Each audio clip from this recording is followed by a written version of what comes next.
நல்ல கதை அல்லது நல்ல நாவல் அல்லது நல்ல எழுத்து என்பதை யார் அல்லது எது நிர்ணயிக்கும்? நல்ல எழுத்து என ஒன்று உண்டா? பொதுவாக நல்ல கெட்ட அப்படிங்கிறதுக்கு எழுத்துல எந்த பெரிய முக்கியத்துவமே கிடையாது. ரெண்டு தான் இருக்குது. என்னென்னா, எனக்கு விருப்பமானது, விருப்பம் இல்லாதது. எனக்கு ஒரு புத்தகமோ எழுத்தோ ஏன் விருப்பமாக இருக்குங்கிறதுக்கு நேரடியான காரணங்கள் இருக்குது, மறைமுகமான காரணங்களும் இருக்குது. இந்த நேரடியான காரணங்கள் எல்லாமும் அந்த நல்ல அப்படிங்கிற அந்த விஷயத்துக்குள்ள வந்து சேரும். அது எப்படின்னா, யாரோ ஒருத்தர் சிபாரிசு செஞ்சதால், ஒரு போதனையை சொல்கிறதால, அல்லது அதை படிக்கும் போது எனக்கு கிடைக்கிற சந்தோஷத்தால், அல்லது அந்த புத்தகம் படிக்கும்போது நான் உன்னை கற்றுக்கிறதாலன்னு அதுலேருந்து ஏதோ ஒரு விளைவு உருவாகுதில்லை. அதை வச்சு நான் நல்ல புத்தகங்கிறத முடிவு பண்ணேன். உண்மையில் நல்ல கெட்ட இப்படி புத்தகங்கள்லாம் உலகத்தில் இருக்குது. புத்தகத்தினுடைய தேவை என்ன, ஏன் நான் அந்த புத்தகத்தை தேர்ந்தெடுக்க போகிறேன்? அது ஒரு ஆயுதம் மாதிரி தான். அந்த ஆயுதத்தை கையில் எடுக்கிறது வழியாக என்ன செய்ய போகிறேன், அப்போ தான் அந்த புத்தகம் இருக்குது.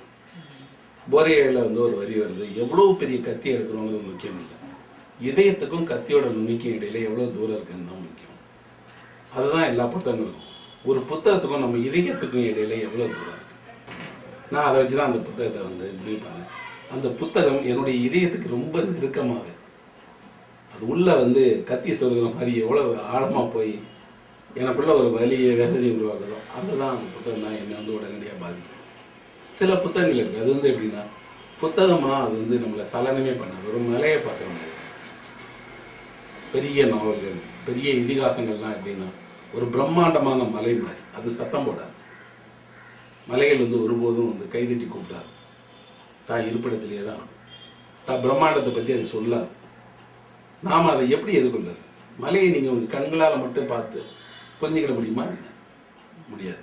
அப்போ கொஞ்சம் கொஞ்சமாக அது மேலே நீங்கள் பயணம் பண்ணணும். ஆனால் அந்த புத்தகத்தினுடைய எது மலை, கடைசி மலையோட உச்சிக்கு இறங்கி போன பின்னாடி தோணும், அங்கே ஒன்றுமே இல்லை, ஆதாரம் அடியில் தான் இருந்துச்சு. நான் ஏறினேன் இல்லையா, ஏறின அந்த ஆதாரம் புள்ளி தான் இவ்வளோ பெரிய மலையினுடைய அடிவாரம். அப்போ மேலே போனால் தான் அடிவாரம் முக்கியம்னு தோணுது. அப்படி தான் புத்தகத்தில் பெரிய புத்தகங்கள் படிக்கும்போது புத்தகத்தினுடைய தொடக்கம் தான் புத்தகத்தினுடைய பிரம்மாண்டம்னு தோணுது. இப்போ ஒவ்வொரு புத்தகமும் ஏதோ ஒரு வயதில், ஏதோ ஒரு நேரத்தில், ஏதோ ஒரு காரணத்துக்காக வாசிக்கப்படுது. ஒரு குழந்தை புத்தகத்தை 30-35 வருஷங்களுக்கு அப்புறம் நான் படிக்காமல் விட்டேன் சின்ன வயசில். அதை இன்னைக்கு தேடி படிக்கிறேன். படிக்கும்போது எனக்கு தோணுது, அந்த புத்தகம் நல்ல விஷயங்கள் தாண்டி, ஐயோ 10 வயசில் படிக்கலையே அப்படின்னு. அப்போ அந்த புத்தகம் என்னுடைய 10வது வயதில் படிக்கப்பட வேண்டிய வருதான்.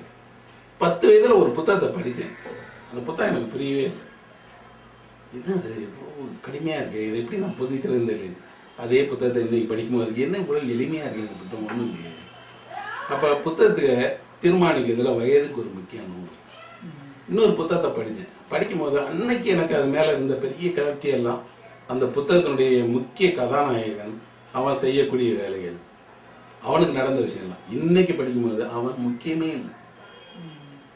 லெர்மன் தேவுடைய ஒரு நாவல் படித்தேன், ஹீரோ ஆஃப் அவர் டைம் அப்படி, நம் காலத்து நாயகன். அந்த நாவல் முதல்ல படிக்கும்போது நாவலில் வர அந்த பிச்சோரையன் அப்படிங்கிற அந்த கதாநாயகன் மேலே எனக்கு இருந்துச்சு, இப்படி ஒருத்தனா எவ்வளோ வாழ்க்கையை எப்படி சந்திக்கிறான் பாருங்க. நாவலை இப்போ திரும்பி படிக்கும் போது எனக்கு பிச்சோரையன் இல்லை, ஒரே 2 வரியில் அவனோட சித்தப்பா ஒருத்தர் வர்றாரு. அவனை சந்திக்க காத்திருக்கிறாரு. அவன் சந்திக்காமலே போயிடுறான். அடுத்த நாள் அவர் ஊருக்கு போயிட்டாரு. ஒரு மாதம் கழிச்சு இவன் திரும்பி போய் பார்க்கும்போது அவர் இறந்து விட்டார். அவர் ஏன் இவனை சந்திக்க வந்தாருன்னு நாவலில் இல்லவே இல்லை, அவனுக்கு தெரியல. ஆனால் அந்த ஆள் எனக்கு ரொம்ப முக்கியமானவனாக இருக்கார். ஏன்னா வாழ்க்கையில் நிறைய விஷயங்கள் நாம் சொல்லாமல் விட்டுறோம், சொல்கிறது இல்லை. சொல்லாமல் விடப்பட்ட விஷயங்கள் உலகத்தில் அதிகம். சொல்லாமல் விடப்பட்ட ஒவ்வொரு விஷயத்துக்கு பின்னாடியும் யாரோ ஒரு மனுஷனோட வலி இருக்கு, யாரோ ஒரு மனுஷனோட ஏக்கம் இருக்கு, வெளிப்படுத்த முடியாத ஒரு துயரம் இருக்கு. அது முகத்தில் அடிக்கிற மாதிரி இந்த ஒரு வரியில வருது. அவ்வளோ பெரிய சாகசத்தை ஒரு சின்ன ஆள் எதையும் சொல்லாம புரிய வச்சிடும்.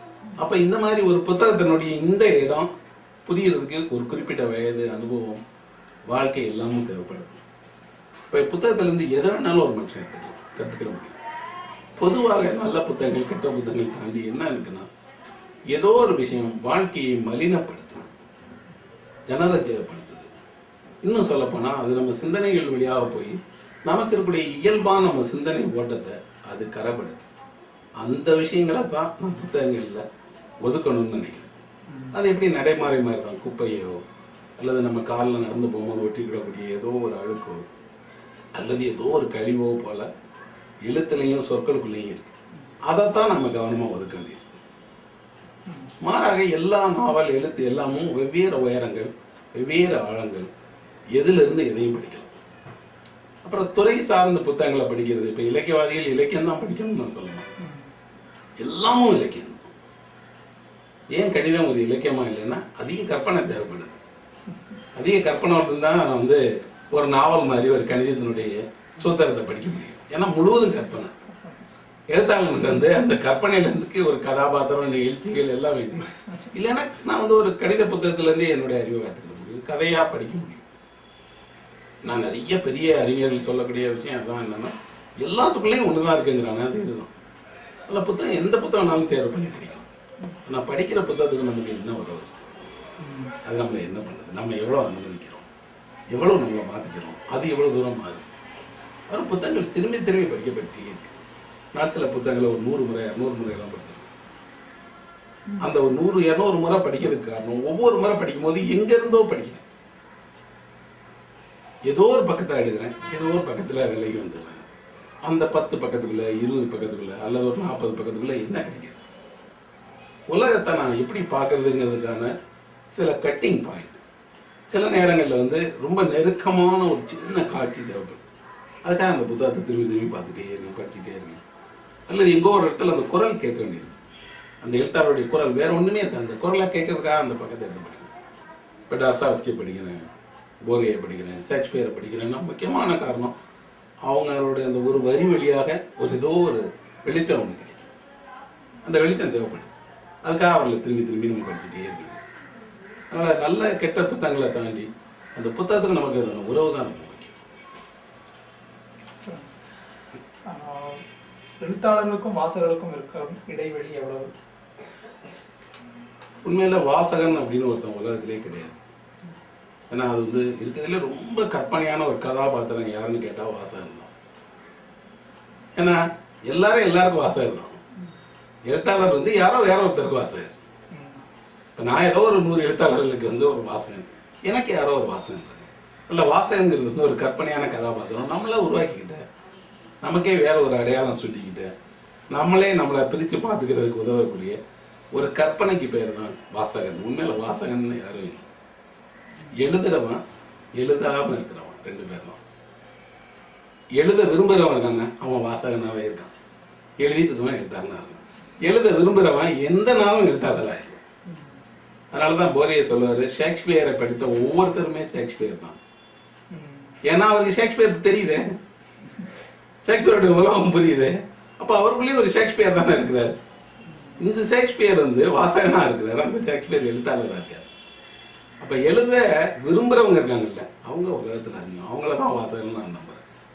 அவங்களுக்கு என்னைக்காவது ஒரு நாள் ஏதோ ஒரு காரணத்தால் அவங்க எழுதலாம், எழுதாமலும் போயிடலாம். ஆனால் எழுத்தின் மேலே அவங்களுக்கு விருப்பம் தெரியுது. அவங்களுக்கு இது இப்படி எழுதுறாங்க, அது இப்படி எழுதுறாங்கன்னு தெரியுது. அதனால வாசகன்னு ஒருத்தன். எழுத்தாளன் வாசகன் அப்படிங்கக்கூடிய அந்த பேதம், அல்லது வந்து வாசகன் ஒரு உயர்ந்த எழுத்தாளர் உயர்ந்த இடத்துலையும் வாசகன் கீழே இருக்காங்கிறத இன்னைக்கு நம்ம பின்னவீனத்துவ உலகத்தில் அப்படி ஒன்று ஒத்துக்கிறதே இல்லை. எழுத்தாளர் என்ன நோக்கத்தில் வேணால் எழுதலாம். நான் எப்படி படிக்கிறேன், எனக்கு அந்த சுதந்திரம் எழுத்தாளர் அளவுக்கு கொடுக்கப்பட்டது. அப்போ இவ்வளோ சுதந்திரம் கொடுக்கப்பட்ட இந்த காலத்தில் எழுத்தாளன் வாசகங்கிறவங்க வந்து 2 பேருமே பரஸ்பரம் ஒரே தளத்தில் இயங்கக்கூடிய வெவ்வேறு ஆட்கள். கண்டுபிடிச்சு சொல்கிறோம். சொல்லப்போனால் எழுத்தாளன் எழுத்தின் வழியாக கண்டுபிடிக்கிற மாதிரி வாசகன் வாசிக்கிறது வழியாக கண்டுபிடிக்கிறான். கண்டுபிடிச்சு ஒரு விஷயத்த சொல்கிறோம். இன்னும் நிறைய நேரங்களில் எழுத்தாளர்கள் வந்து அவங்க எப்படி மௌனமாக ஒரு புத்தகத்தை எழுதிட்டு விட்டுட்டு போயிடறாங்களோ, அதே மாதிரி வாசகன் படிச்சுட்டு மௌனமாக போயிடறான். அவனும் பயந்துக்கிறது. நேரடி சந்திப்புன்னு ஒன்று நடக்குது. ஒரு புத்தகம் படித்தவனுக்கும் அதை எழுதியவனுக்கும் நடக்கிற சந்திப்பு, அது எல்லா நேரங்களிலையுமே வந்து ரொம்ப விசித்திரமானது. ஏன்னா அவன் நினைக்கிற ஒரு விஷயத்துக்கும் அவன் பார்க்கறதுக்கும் தொடர்பே இருக்காது. அவன் மனதில் இந்த எழுத்தாளர் உருவாக்கி வச்சிருந்த சித்திரமும் எழுத்தாளரும் ஒன்று கிடையாது. எல்லா எழுத்தாளர்களும் இயல்பில் விசித்திரமான மனப்போக்குடைய, இன்னும் சொல்லப்போனால் ரொம்ப தன்னை வந்து பெருசுபடுத்தியோ சிறுசுபடுத்தியோ ஏதோ ஒரு மனக்குறை கொண்டவர்கள் தான், ஆதங்கம் உடையவர்கள் தான், இயலாமல் போனவர்கள் தான். ஆனால் அவங்க இழுத்தது அவங்களுடைய நேரடி சுபாவத்துக்கு எதிராக வரும். அவங்க தன்னுடைய கற்பனைகளாக மட்டும் கூட வெளியே உலகத்தில் தன்னை ஒரு உருவமாக காட்டியிருப்பாங்க. இந்த நேர் சந்திப்பு பெரும்பாலும் தோல்வியுற்றதாக தான். அவன் எதிர்பார்த்த மாதிரி அந்த எழுத்தாளர் இருந்திருக்க மாட்டார். அதனால ஒன்றும் தவறு இல்லை. மாறாக அவன் அந்த எழுத்தாளர் நோக்கி வர்றதுக்கு எழுத்து தான் காரணமாக இருந்துச்சு. அந்த எழுத்தாளர் நான் சந்திக்காத பல எழுத்தாளர்கள் இருக்காங்க உலகத்தில், சாத்தியமே இல்லை. ஏன்னா அவன்லாம் இறந்துட்டான். ஆனால் அவன்லாம் எனக்கு நல்லா தெரியும். சாலையில் தாசாசி நடந்து வந்து என்னால் கண்டுபிடிக்க முடியும்னு நான் நம்புகிறேன். எனக்கு அவர் தெரியாது, அவருக்கு என்ன தெரியாது, முக்கியம் இல்லை. ஏன்னா எனக்கு அவரோட எழுத்து தானே முக்கியம். அதனால் எழுத்தாளன் வாசகங்கிற அந்த உலகம் எப்போவுமே வினோதமானது. அது எழுத்தாளருக்கு மட்டும் இல்லை, எந்த துறையை சேர்ந்தவர்களுக்குமே அப்படிதான். நான் அவங்க மனதில் அவங்களுடைய செயல் தான் பதிவாக இருக்குது. அதை வச்சு இவங்களை பற்றி ஒரு உருவத்தை வாங்கிடுவாங்க.